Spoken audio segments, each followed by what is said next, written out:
공매도 금지, 추가 연장하고 불법 공매도의 강력한 법적 처벌을 코로나19발 금융시장 패닉을 진정시키기 위해 6개월간 한시적으로 도입된 공매도 금지 제도가 한 달여 후인 9월 16일부터 재개됩니다. 공매도는 주가 하락을 예상하여 증권사로부터 주식을 빌려서 매도한 후 주가가 실제 하락하면 다시 싼 가격으로 사들여 갚는 투자 방식으로 주가가 내려가야 공매도 투자자들에게 이익인 제도입니다. 공매도는 분명히 순기능이 있습니다.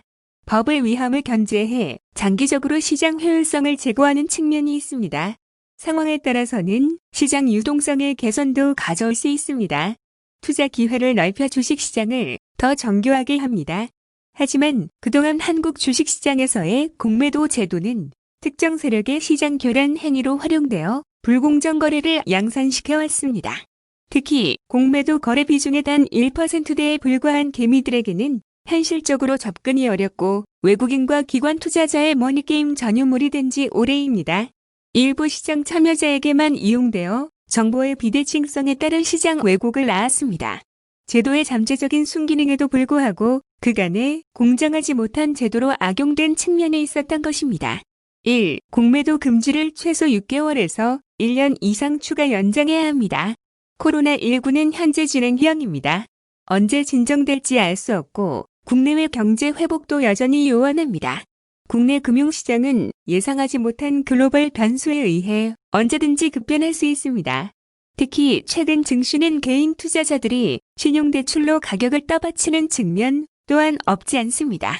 지난 7일 기준 주식 매입 목적으로 개인이 증권사로부터 차입한 신용거래 융자 잔고는 15조 원을 돌파해 5월 대비 5조 원이 증가했습니다.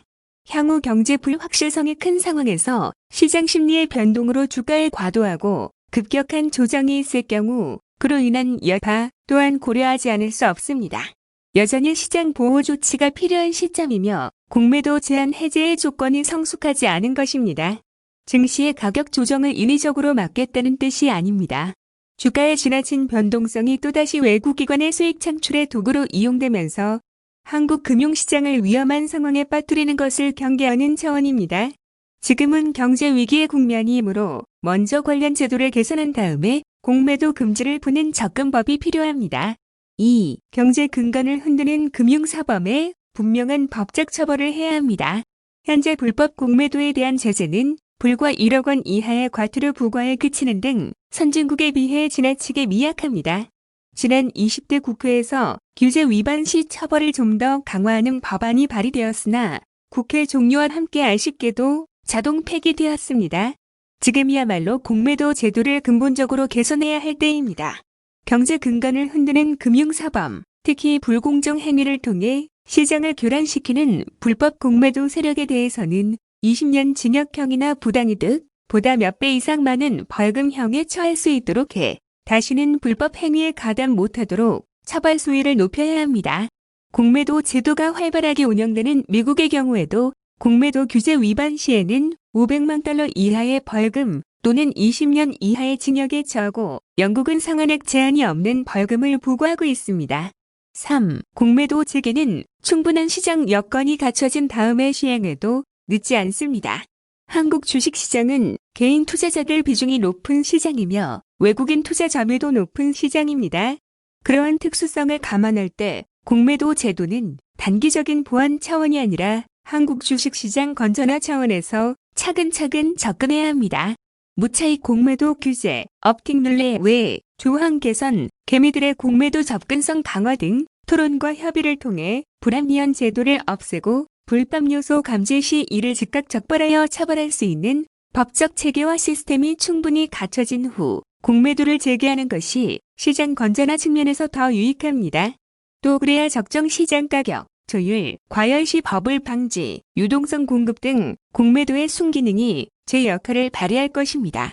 4. 즉, 공매도 재개 이유는 작금의 비상경제 상황 하에서 건전한 주식시장 운영과 바람직한 투자 활성화가 이루어지도록 하는 수단 중 하나입니다. 우리나라 투자시장은 비정상적이고 비생산적입니다. 실거주자 외엔 부동산으로 생겨나는 불로소득을 모두 환수해야 망국적 투기자금의 놀이터로 변질된 부동산 시장을 정상화할 수 있습니다. 또한 부동산 시장을 향하던 유동자금이 기업활동의 근간이자 자금 조달의 원천인 주식시장에 유입되어 생산적 투자가 활성화되도록 하는 것이 더 바람직합니다. 문재인 대통령님께서도 지난달 열린 청와대 소부회의에서 넘치는 유동자금이 부동산과 같은 비생산적인 부분이 아니라 건전하고 생산적인 투자에 유입될 수 있도록 모든 정책적 수단을 강구해야 한다며 주식시장 활성화를 강조하셨습니다. 건전한 투자 환경 아래 이루어지는 활발한 투자 활동은 한국 기업들의 재평가, 벤처 투자 활동 촉진으로 이어지고 코스피 코스닥 시장의 활성화와 청년 일자리 창출이라는 선순환 사이클을 만들어낼 것입니다. 우리가 꿈꿔야 할 바람직한 미래는 건물 증축에 투자하려는 세상이 아니라 스타트업에 과감히 투자할 수 있는 세상입니다. 그 미래를 향해 힘 모아 하나씩 구분 세상을 펴나갑시다. 다음 페이스북글 진영 논리로 도민 분열 획책하는 조선일보 안타깝습니다. 특별조정교 부금 지급 여부 및 지급 대상 결정은 도지사 재량 사안입니다. 경기도는 도 조례와 방침에 따라 지역경제를 살리고 역점 정책인 기본소득 도입을 위해 지역화폐로 모든 주민에게 동일한 금액을 지원하는 시군에 지원금의 10% 해당액을 특별조정교 부금으로 지원하겠다고 여러 차례 공지했습니다. 다른 시군과 달리 남양주시는 70억 원에도 지원금을 못 받게 된다는 시의회의 공식 경고에도 불구하고 선별 지급을 고집하였습니다. 논란이 커지자 뒤늦게 전원지급으로 선회하였으나 그마저도 지역화폐가 아닌 현금 지급을 강행하였습니다. 지원 대상을 스스로 거부하고 독자 정책을 시행했으니 지원 제외가 당연한데도 권한을 침해당했다며 헌법재판소에 권한쟁의 심판을 청구했습니다. 도 방침과 다른 정책을 일방 시행한 시군에 도가 특별조정교 부금을 지원할 의무는 어떤 법에도 없습니다. 지원 의무는 없지만 공용도로를 건설하면 건설비 일부를 지원해주겠다고 했는데 정처를 만들고서 지원금을 안 준다며 제소하는 격입니다. 또 공직자의 부정부패는 내 편 가릴 것 없이 부정비리 규모가 크든 작든 엄정문책해야 하고 같은 진영이라는 이유로 용인하는 것은 국민 주권에 대한 모독이자 배신입니다.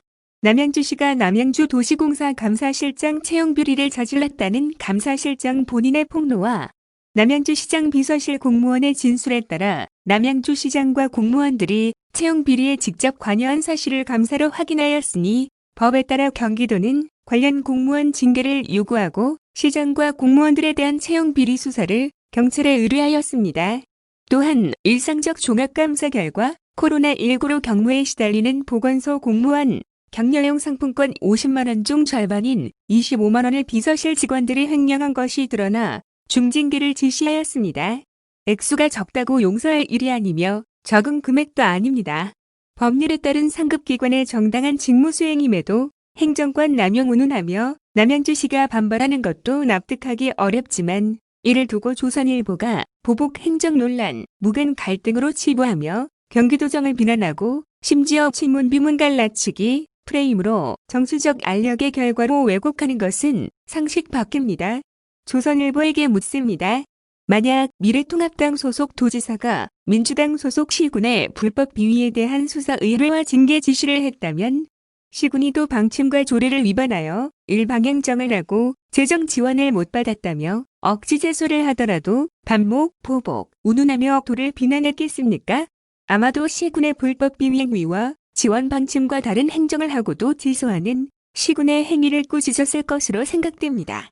결국 조선일보가 도의 적당한 직무를 비난하고 친문, 반문 프레임으로 남양주시와 경기도 간 갈등을 조장하는 것은 언론의 생명인 중립성을 저버린 채 진영 논리에 빠져 정치적 공격을 하는 것입니다. 경기도는 국민의 대리인으로서의 주어진 책임을 다할 것이며 불법 비위에 대해서는 진영이나 편을 가르지 않고 법과 상식에 따라 엄정 조치할 것입니다. 다른 시각으로 세상을 보며 정론직필이라는 언론의 사명을 다해 주시기를 조선일보에 기대합니다. 다음은 공정조달 국회토론회 뉴스입니다. 이재명 경기도지사가 공정한 기회와 공정한 경쟁, 공정한 결과 배분이 우리 사회가 가야 될 가치지향이라며 조달 시장에도 공정성이 확보돼야 한다는 뜻을 밝혔다. 경기도는 13일 국회의원 회관 대회의실에서 공정조달이 다합이다. 라는 주제로 공장 조달 제도 도입을 위한 정책 토론회를 열고 도가 추진 중인 공정 조달 시스템 개발 운영 계획에 대한 각계 전문가들의 의견을 들었다. 이 지사는 이날 환영사를 통해 경기도 조사에 의하면 시중에 동일한 품질과 성능 규격의 물품보다 훨씬 더 비싸게 조달 가격이 형성돼 있는 경우가 많다면서 대량 구매를 하게 되고 또 독점적으로 공급하는 물품임에도 불구하고 오히려 치열한 시장 경쟁이 이뤄지는 일반 물가보다 훨씬 더 비싸게 받는다는 사실이 참으로 이해하기 어렵다고 지적했다. 그러면서 오늘 토론회를 계기로 조달 독점, 지방정부의 자유권 침해와 같은 잘못된 사례가 바로 잡히고 조달 시장의 공정성이 확보되기를 진심으로 소망한다고 강조했다. 이날 토론회에는 이 지사를 비롯해 국회의원, 지방정부, 학회, 시민단체, 연구원, 도시군 공공기관, 계약 담당자 등 200여 명이 참석했으며 강민정, 고용진, 김경협, 김남국, 김민기, 김민철, 김병욱, 김영진, 박상혁, 박정, 백혜련, 송호주, 심상정, 윤후덕, 이규민, 이동주, 이탄희, 임종성, 전용기, 정상호, 정춘숙, 조은천, 최종윤, 한준호 국회의원이 공동 주최자로 이름을 올렸다. 토론회는 참여연대 경제개혁센터 공정경제분과장이자 법무법인 도담의 대표 변호사인 김남주 변호사가 주장을 맡았으며 경기연구원 박경철 연구위원이 공정한 경기, 경기도가 만드는 공정조달 정책 주제 발표를 했다. 박 연구위원은 경기도가 만들어 나갈 공정조달 시스템은 공공성과 효율성을 분리해 양립할 수 있도록 할 방침이라며 효율성을 위해 사무용품, 전산장비 등 일반적인 소모품은 민간 시장을 연계한 시장 단가를 반영하도록 하고 방역 물품과 같은 경우에는 공공성을 유지하도록 할 계획이라고 설명했다. 그는 또 방역, 자연 및 사회 재난, 감염병 등의 긴급 재난재해 상황에서 입찰을 패스트트랙으로 운영하는 국민안전조달 패스트트랙을 운영한다는 구상도 설명했다. 경기도의 공장 조달 시스템에 대해 전문가 패널들은 그 필요성에 공감하며 다양한 의견을 제시했다. 안병용 경기도시 장군수협의 회장은 지방 분권의 핵심은 바로 재정 운영의 자율성이고 조달청에서 지자체 조달 업무를 대행하는 것은 편리성 측면에서 장점이 있지만 기본적인 재정 운영의 자율성을 침해하는 것이라며 지방정부 중심의 조달 체계는 지방 분권화 시대의 선택이 아닌 필수적인 요구로 볼 수 있다고 주장했다. 김용호 경기교육청 재무담당관은 수요기관의 입장에서 선택지가 늘어나는 것은 긍정적인 측면이 많다면서도 다만 교육기관에서 경기도 공장 조달 시스템 이용률을 높이려면 입찰 수수료와 계약 수요기관에서 경쟁력을 갖춰야 하며 수요자 중심의 편의성 증대가 필요하다는 의견을 밝혔다. 신영철 경제정의실천시민연합 국책사업감시단장은 지방조달 분권화는 단순히 조달 수수료 절감이 아니라 지자체 조달 시장의 공정성, 투명성, 효율성 등을 위해 추진돼야 한다며 비용 최소화를 위해 조달청의 노하우를 전수받을 수 있도록 협조가 필요하며 중앙정부 및 국회에 대해 법제도 개선을 요구해야 한다고 조언했다. 이원희 한국행정학회장은 지방조달의 지방분권화는 찬성하지만 시스템과 데이터에 대한 통합적이고 일관된 관리 주체를 정해야 한다고 강조했다. 이왕재 나라살림연구소 부소장은 현행 나라 장터를 통한 조달 시스템은 재정에 건전하고 효율적인 운용이라는 지방재정 운용의 기본 원칙을 저해하고 있다며 경기도가 좋은 선례를 남기기를 기대한다고 말했다. 한편 도는 2022년 자체 조달 시스템 개발을 위한 타당성 용역과 시스템 설계 용역비 3억 5천만 원을 이번 추경에 편성 요구했으며 내년부터 시스템 개발을 본격화할 계획이다. 다음은 지방세 체납 크리에이터 뉴스입니다. 경기도가 전국 최초로 지방세 체납자의 1인 미디어 창작자 활동에 따른 숨겨진 수익을 조사해 체납액을 적발하고 압류하는 성과를 거뒀다.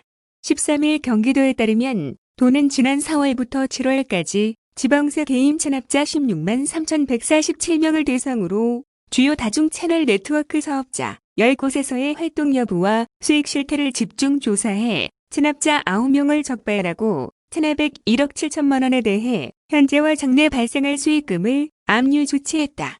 코로나19 등으로 인한 비대면 서비스 확산으로 크리에이터 업계는 계속 성장하는 반면 업계 종사자에 대한 지방세 체납 여부와 숨겨진 수익금에 대한 관리가 되지 않아 그에 따른 조사가 필요했다고 도는 설명했다. 조사는 유튜브에서 활동하는 크리에이터가 MCN사를 통해 광고 수주, 굿즈 제작이나 각종 법률적 지원을 받는 것에 착안해 지방세기본법 140조에 근거해 MCN사의 협조를 받아 5,000명에 이르는 크리에이터 명단을 확보한 후 지방세 체납자 관리 명단과의 일치 여부를 확인하는 방식으로 진행했다. 적발 사례를 보면 지방소득세 300만 원을 체납한 크리에이터 A씨는 수익활동이나 부동산 등이 없어 체납 처분이 어려운 무재산자로 관리되고 있었다. 하지만 도가 A씨가 계약된 MCN사를 직접 방문해 확보한 소속 크리에이터 명단과 지방세 체납자 관리 명단 상의 일치 여부를 조사하던 중 A씨가 크리에이터 활동으로 현금화할 수 있는 온라인 수익금이 있음을 적발했고 이에 압류 조치를 취하고 나서야 자진 납부했다. 지방소득세 1,800만 원을 체납한 B씨는 일반적으로 광고 수입이 월 700만 원 이상으로 추정되며 20만 명 이상의 구독자를 보유한 소위 대박 유튜버로 밝혀져 향후 크리에이터 활동을 통해 발생할 수익 채권을 선압류 조치했다. 최원삼 경기도조세장 이과장은 크리에이터의 영향력이 커짐에 따라 자산 취득에 대한 세금 납부의 성실성도 높아져야 한다. 앞으로도 경기도는 지방세 체납자의 크리에이터 활동을 통한 수익 조사 상시화 등 후속 조치를 통해 조세정의 실현에 더욱 앞장서겠다고 말했다.